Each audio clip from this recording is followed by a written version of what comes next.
Gracias por seguir en sintonía con Despierta RD. Ya son las 7:30 de la mañana. Vamos a la parte final del programa y recibimos a nuestro invitado central. Se trata de Tobías Crespo, diputado. ¿Ya por la Fuerza del Pueblo o por el PLD todavía? Por la ¿Cómo tú lo vas fuerza a del presentar? Dime, a ver. No, yo pregunto. diputado por la fuerza del pueblo, creo que está en el titular, allá todavía no lo han puesto. Gracias Julio, gracias Loreni y saludando siempre a los televidentes de Despierta RD, agradecido de la invitación que siempre nos hacen. Claro, Tobías, ¿cómo se siente y qué te ha hecho sentir la población que te eligió? ¿Está conforme con el cambio que has hecho del PLD a la Fuerza del Pueblo?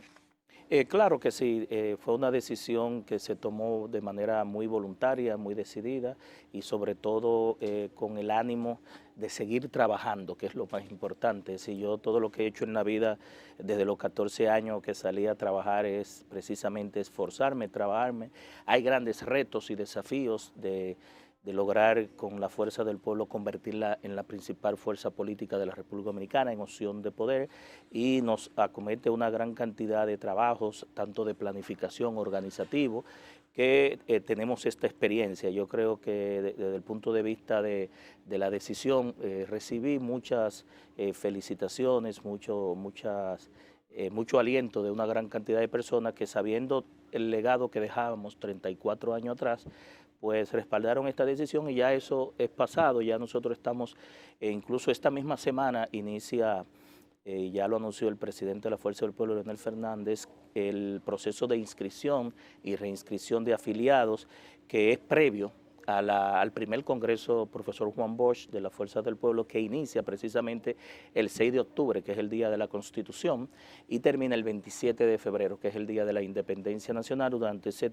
¿6 de tiempo, octubre o 6 de noviembre? 6 de noviembre, sí, disculpe, el 6 de noviembre y termina el 27 de febrero. Durante ese tiempo pues se estarán analizando todas las grandes temáticas de abordar de desafíos como fuerza política y también pues la estructura organizacional que se debe dar la fuerza del pueblo de cara a la gran cantidad de personas que se piensan aglutinar y organizar. Tobías, hay algo que a mí me llama un poco a preocupación y espero poder que tú me ayudes con esto. Y es que desde el punto de vista individual de Tobías Crespo como congresista, esta decisión de cambio, tú tienes proyectos de ley muy interesantes, incluso tú eres el que nos dio la nueva ley de tránsito.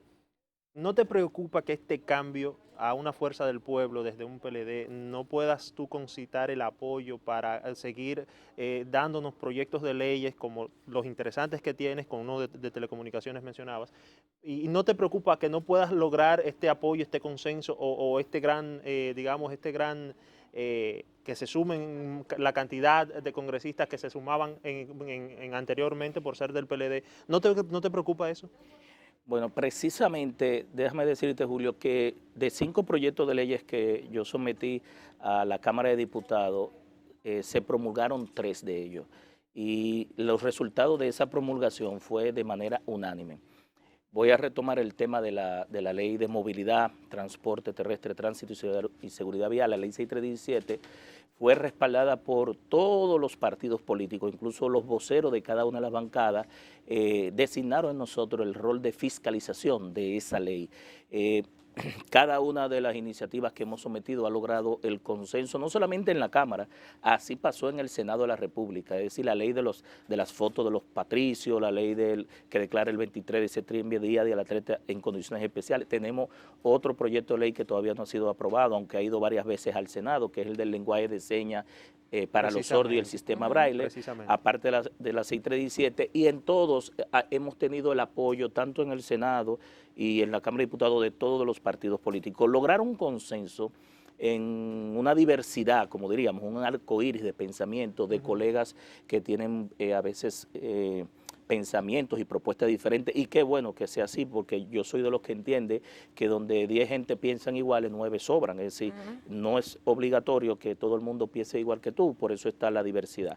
Pero sí, lo importante de cara al país es que nosotros nos unifiquemos en aquellos temas que son comunes y vayamos avanzando con proyectos de leyes que vayan en beneficio del país. No me preocupa esto porque lo hemos logrado anteriormente y para nosotros sí es una satisfacción que todos los partidos políticos en reiteradas ocasiones, no ha sido una sola vez, pues hayan respaldado nuestras iniciativas. ¿Qué te dice eso? Que tú puedes lograr el consenso, que puedes trabajar siempre y cuando también se te respete el trabajo, porque creo que desde el punto de vista de las iniciativas que tú sometes, debes crear el ánimo de que esa iniciativa va a resolver un problema, va a ayudar a regular y a normar una actividad importante para el país. Y muchas veces, Julio, no se tiene, por ejemplo, la voluntad o la iniciativa dentro de las políticas públicas o la decisión gubernamental, porque tú sabes que el Poder Ejecutivo es importante para la promulgación de un proyecto de ley o para la observación de esa ley en caso de que no esté de acuerdo, y sobre todo que lo entienda así, y a veces la coyuntura se te torna favorable. Tal vez al inicio, cuando tú sometes una iniciativa, no se entiende la necesidad, no se identifica el problema y no se vislumbra cuál es la propuesta de solución de eso que tú estás sometiendo, pero después del tiempo de tú lograr convencer a la gente, eso, sobre todo socializarlo, incluso llegar hasta niveles académicos.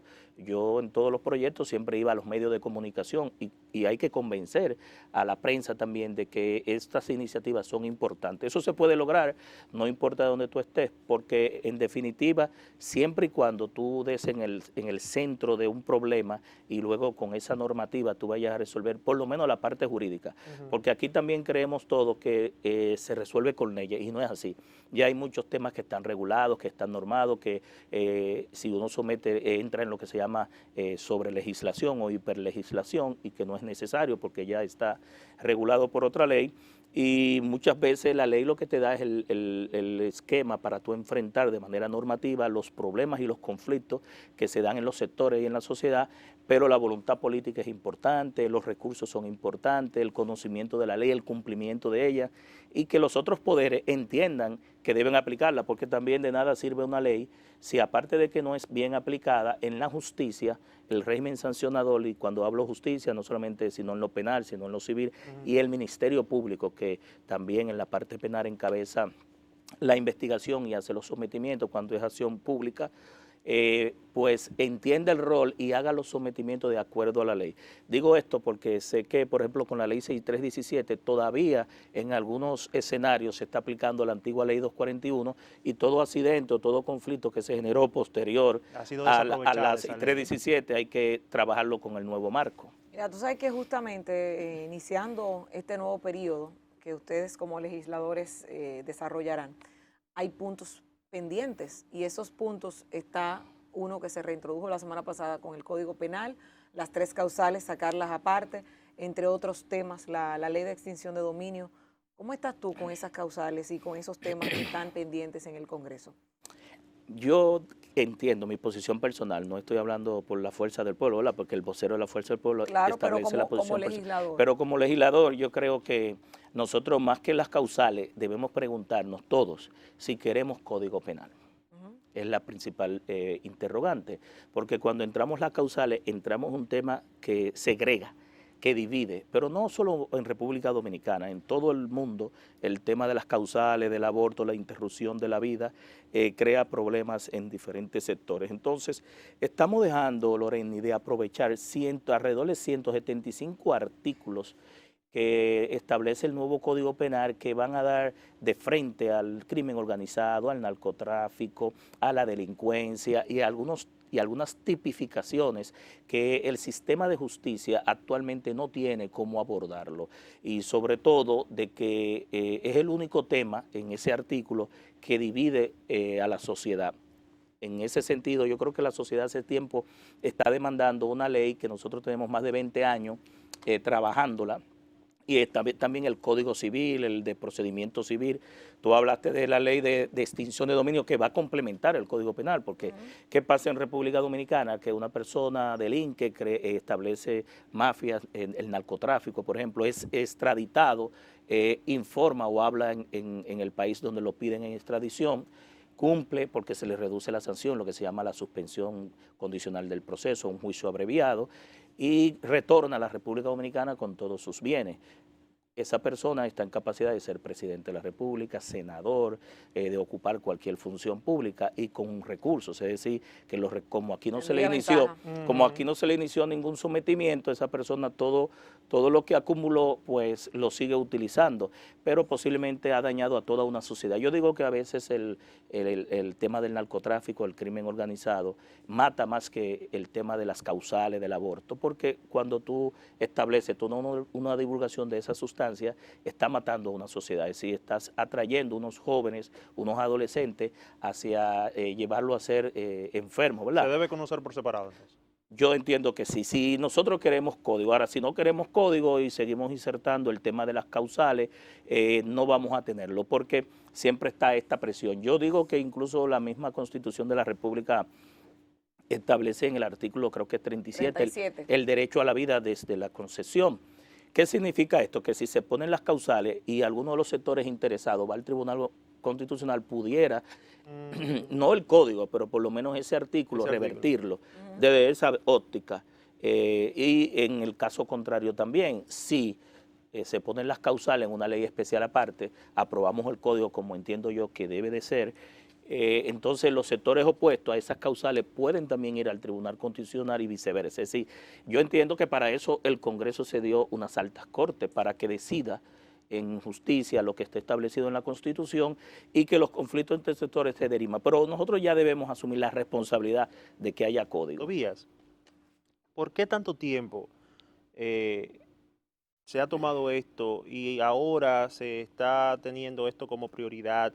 El PLD duró 16 años en el gobierno y siempre vimos que estas trabas para el Código Penal, nunca se quiso conocer aparte el asunto de las tres causales. ¿A qué se debe esto y cómo queda entonces el Partido de la Liberación Dominicana ante la sociedad, conociendo ahora la situación de que sí se pudo separar la discusión o sí se podría separar la discusión? ¿Qué mensaje envía esto? No, yo entiendo que la voluntad política, la determinación, vuelvo a preguntar, ¿queríamos código o no queríamos código? Es la pregunta, más que el otro día le llamé la atención a una colega que le dijo a un legislador, ¿tú eres provida o no? Yo le dije, espérate, todo el mundo es provida. Yo dudo que a algún senador y que a un diputado no le interese la vida. El tema debe ser abordado de otra forma, porque pudiera entrarse en chantaje, ¿verdad? En decir si eres o no provida. Tú lo que tienes que preguntarle, ¿tú quieres código o no quieres código? ¿Queremos salir o enfrentar la delincuencia, el crimen organizado y tener el marco jurídico para que la sociedad, una de las principales preocupaciones, la tenga por lo menos avanzada, que es la seguridad ciudadana? Entonces, sobre esa base, yo entiendo particularmente que debemos tener el código. Y para Antes que lo no se haga... antes no se quería código. Bueno, la voluntad te dice que no, porque si está la voluntad se resuelven los problemas y se salen de los códigos, porque la voluntad sobre todo lleva a un consenso. Y déjame decirte, Julio, que no fue que no lo aprobamos, nosotros varias veces se aprobó, incluso se promulgó, hubo una instancia que fueron al Tribunal Constitucional y se echó para atrás porque se violó el procedimiento de formación de las leyes. Sí, el código establecía 2 años para empezar a aplicarse. Hubo una institución que fue al Tribunal Constitucional alegando que el Congreso, nosotros violamos el reglamento interno y lo que se llama el proceso de formación de las leyes, y así fue. Y entonces se echó para atrás el código, no un artículo, no, el código, porque al violar el procedimiento, todo lo que sale de ahí es inconstitucional. Exacto. Pero varias veces el código fue aprobado y se anunció al país. ¿Y no sería un poco cuesta arriba promover o aprobar el código, actualizarlo, dejando fuera también ese tema? Porque tendría que ser entrado en algún momento. Pero, Loreni... No, es la pregunta, o sea, porque estoy de acuerdo con que se actualice y se apruebe el código, para que esto pueda correr su curso aparte. Pero ¿no sería también una forma de que atacaran al código porque le falta esa parte? Pero yo te pregunto, ¿qué tenemos ahora? Y yo no soy el entrevistador, soy el entrevistado. Es decir, ¿qué es lo que tenemos ahora? Se están produciendo los abortos, ¿sí o no? Se están haciendo las intervenciones, no tenemos código. No tenemos código y el tema entonces divide a la sociedad. Entonces no tenemos nada, entonces por lo menos tengamos código. Es que no tenemos código. Entonces, ahí hay 175 artículos que son importantes y necesarios. Nuevos dentro de... Claro, entonces vamos a tener código y el tema va a seguir dividiendo. porque es un tema que divide no solamente en República Dominicana, en todos los países. Por un lado, las iglesias, los que creen en la parte dogmática, por el otro lado, los derechos de las mujeres, las feministas, pero también están los profesionales, es decir, los médicos que entienden que cuando hacen una intervención y se encuentran con una situación que tiene que decidir, ¿verdad? Y hasta la misma Constitución se establece el estado de necesidad, es decir, si en un momento dado, en una intervención, el médico siente o ve que está en peligro la vida de la madre o está en peligro la vida de la criatura, pues decide. Y eso está establecido hasta en la misma Constitución, el caso de que se dé una situación extrema, que el profesional tenga que decidir entre ambos, porque al final todo el que va a ser sometido a una intervención, hasta por responsabilidad, tiene que firmar un documento, hay un riesgo. Entonces, está establecido, pero no tenemos nada, ahora mismo no tenemos nada. Ya en otro tema, a mí me gustaría saber su opinión sobre esta denuncia que están haciendo los nuevos funcionarios del gobierno, en la que han dicho públicamente que se han llevado hasta los servidores, los discos duros de computadoras, que han ocultado información, que la situación no está muy clara. ¿Qué opinión le merece esto?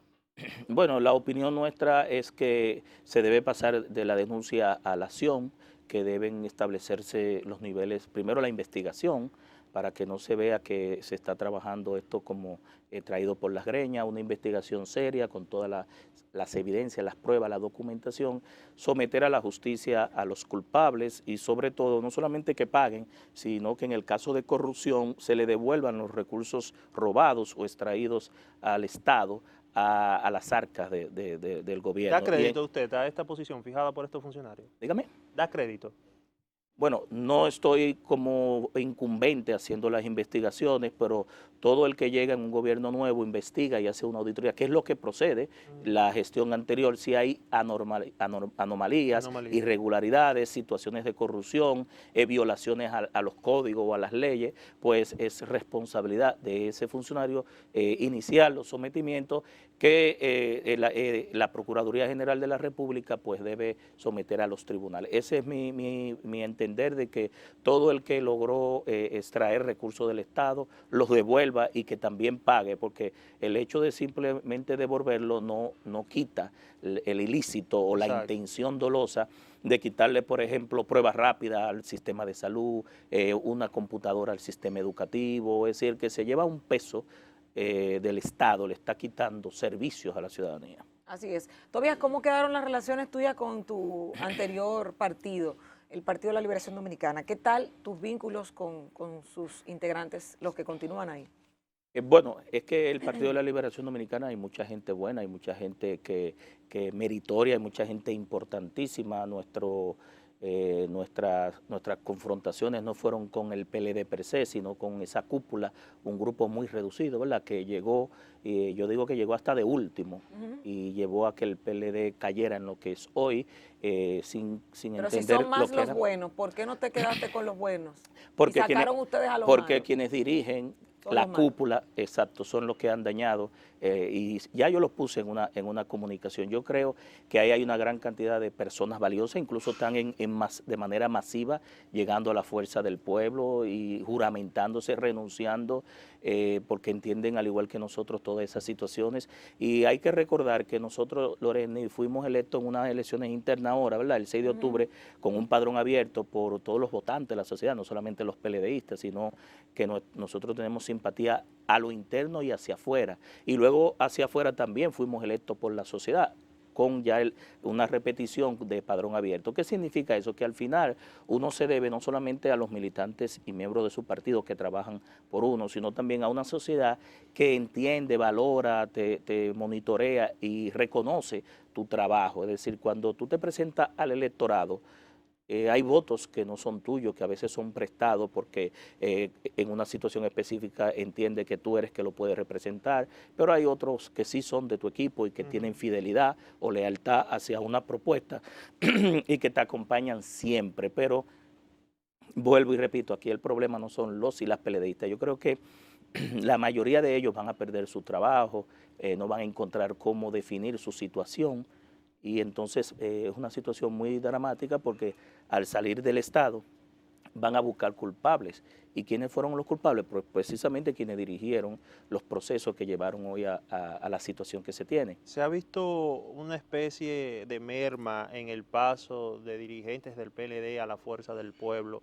Y en un futuro cercano se esperan que sigan yéndose hacia la Fuerza del Pueblo. Algunos dirigentes han manifestado su intención de ingresar a este partido nuevo, ¿o qué va a pasar?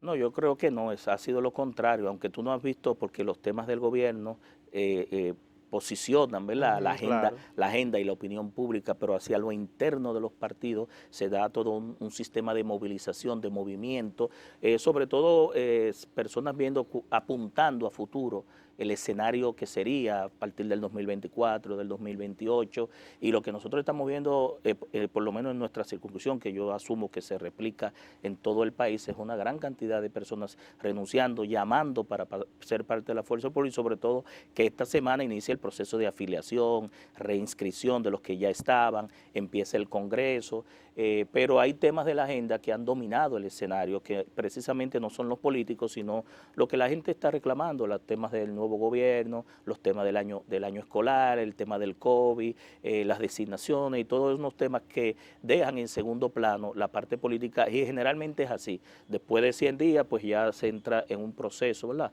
de redefinir las posiciones políticas hacia futuro. Claro, todo partido político tiene como meta principal llegar al poder. Eso no se puede discutir. Eso es axiomático. Y desde ahí mantenerse. Exacto. En el 2024, eso que tú mencionabas, Tobías, ¿cómo se vislumbra el escenario político para la Fuerza del Pueblo para el 2024? De manera favorable, es decir, no solamente Tobías Crespo, sino una gran cantidad de dominicanos y dominicanas vislumbra la Fuerza del Pueblo como el partido a ganar las elecciones por toda una serie de variables que son favorables y que se van a ir desarrollando en la medida de que nosotros veamos los acontecimientos y sobre todo porque tenemos de cara al futuro grandes tareas, grandes desafíos, mucho trabajo por hacer, porque estamos hablando que es un partido que apenas tiene ocho meses, y uno no puede contar a veces el tiempo ni la cantidad de curules que se tienen en la Cámara de Diputados, en el Senado, porque el mismo PRM demostró en 5 años que se podía, de no tener ni siquiera un padrón, de no tener ni siquiera una estructura, a llegar al poder en poco tiempo. Entonces ya la sociedad cambió, y al cambiar la sociedad los políticos debemos cambiar, debemos adaptarnos a esa nueva realidad, y ya hay gente que está muy al tanto. Ya yo creo que hay una sociedad, incluso una sociedad no solamente civil, sino una clase media que se ha estado empoderando, que ha estado poniendo los temas, que ha estado reclamando y que ha estado también siendo parte decisiva, que muchas veces estaba desde los bleachers observando, pero ahora uno ha visto que han estado accionando. ¿Aspiraría Tobías Crespo a alguna posición de dirigencia dentro del Partido de la Fuerza del Pueblo? Nosotros lo que estamos es trabajando, las aspiraciones pueden ser extemporáneas ahora. Yo creo que lo que más necesita la Fuerza del Pueblo es que cada uno de los que estamos ahí trabajemos. Yo creo que uno se gana las posiciones con el trabajo, creo en los méritos, en el esfuerzo, más que en la delegación, y todo lo que hemos tenido políticamente y en la vida ha sido bien trabajado, es decir, no ha sido un regalo ni que cayó del cielo. Por eso creo mucho en el trabajo. Las posiciones al final son temporales, llegan y se van. Entonces yo creo más en el trabajo, que es lo que te da mantenimiento, sostenibilidad y persistencia en el tiempo. No ha dado resultado a nosotros, yo creo que el trabajo es lo que definirá las posiciones en el futuro. Sin embargo, yo sé, eso tú me lo has dicho a mí, que este es tu último periodo como legislador, o por lo menos como en la Cámara de Diputados. Que yo te lo he dicho. Sí. Bueno, lo que sí ¿Es nosotros... o no tu último periodo como diputado? Puede ser que pases a senador, pero como diputado, ¿continuarías luego de...? Mira, nosotros tenemos ya 3 periodos de manera consecutiva y siendo de manera favorable con el voto de los ciudadanos y ciudadanas, y 2 procesos internos, es decir, hemos trabajado en 5 procesos. Todo en la vida tiene un ciclo. Entendemos que al final, si tú no tomas decisiones y te mantienes en las mismas posiciones, la gente entenderá que tú eres un empleado del Estado. Y al final nosotros somos una gente de proyectos, de propuestas, de cambios, de transformaciones, y siempre vemos un poco más allá. Entonces, sobre esa base, es una gran cantidad de personas que nos siguen, que nos admiran, que nos valoran, que han apuntado a que nosotros deberíamos ir a otra posición, y lo determinará el trabajo. Uno no puede incluso poner la carreta delante de los bueyes, no puede correr ni más ni menos de la pelota. Tú tienes que ir a tono a tono con la situación y con la coyuntura. Muchas veces la coyuntura te favorece, otras veces no. Pero al final yo creo más en el trabajo, porque es el trabajo que te produce la coyuntura favorable para que las cosas se puedan producir a tu favor o en favor de los que entienden también, porque al final el político se debe a su gente, es decir, el político al final no es él, sino es su gente, lo que la gente valora, admira y lo que la gente potencializa de él. Si al final tú no tienes la forma de que esas expectativas que ellos tienen puedan ser cubiertas, pues ahí terminó tu ciclo y es uno de los elementos que el político debe entender cuándo termina ya su ciclo. O sea, que la gente te quiere ahí porque si no te ha soltado es porque todavía no ha terminado tu ciclo. Tobías, gracias de verdad por este tiempo que siempre nos regalas. Era importante para nosotros conocer la perspectiva tuya como legislador, ahora dentro de la bancada de la Fuerza del Pueblo y ahora ligado a un partido político diferente al que te hemos visto durante todos estos años y saber también qué va a pasar con todo esto. Julio. Antes de irnos, Tobías, rapidito, ¿en cuánto quedó la cuenta de la Fuerza del Pueblo en el Senado y en la Cámara de Diputados? En el Senado creo que son 8 senadores y en la Cámara de Diputados somos 11 hasta ahora, porque van a venir más diputados y otros senadores. Bueno, ahí está. Bueno, ahí. Señores, Tobías Crespo Pérez ha estado compartiendo con nosotros aquí la entrevista central de Despierta RD. Agradecerle a él como diputado del Distrito Nacional de la Fuerza del Pueblo por habernos acompañado. ¿Te gustó ese título? Mira cómo la cara lo delata. Y a ustedes por la sintonía, a toda la gente que desde las 6 de la mañana está con nosotros. Les invitamos a continuar con la programación de Telecentro y Telemicro Internacional. Y mañana, Julio Vargas, Elianta Quintero y una servidora estaremos con ustedes nuevamente Si Dios lo permite. para llevarles informaciones. Así es, hasta luego. Bye bye.